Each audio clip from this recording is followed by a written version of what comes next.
Une image vaut 1000 mots. Ils sont nombreux à répondre présent à la dédicace de la bande dessinée intitulée Le président Paul Biya en BD. À travers cet ouvrage, le docteur Manaouda Malachi retrace le parcours du chef de l'État et justifie le choix du genre littéraire, la bande dessinée.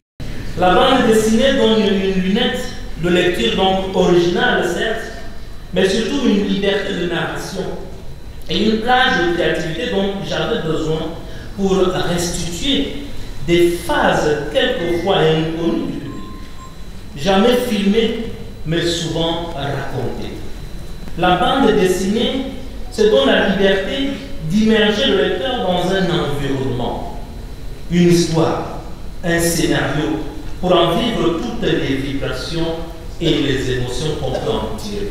Le parterre de la dédicace est constitué des membres du gouvernement, les parlementaires, les autorités administratives, les autorités traditionnelles et les autorités religieuses. Le docteur Manaouda Malachi saisit cette vitrine pour vanter les œuvres du héros de sa bande dessinée, le président Paul Biya. Homme de consensus, Paul Biya peut dans les circonstances, quand les circonstances l'exigent, trancher dans le vif, arbitrer sans fléture.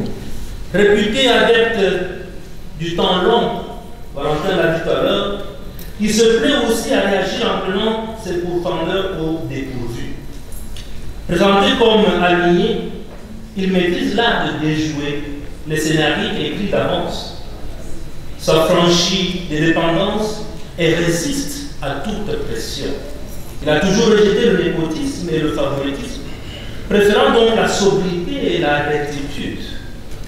C'est pour moi une icône, un leader que le pouvoir ne corrompt pas. Le livre contient 129 pages et coûte 25 000 francs CFA. Le docteur Manaouda Malachi dit espérer des débats constructifs après lecture de l'ouvrage. Il exprime d'ailleurs le vœu que cette bande dessinée soit inscrite au programme scolaire dans les années à venir.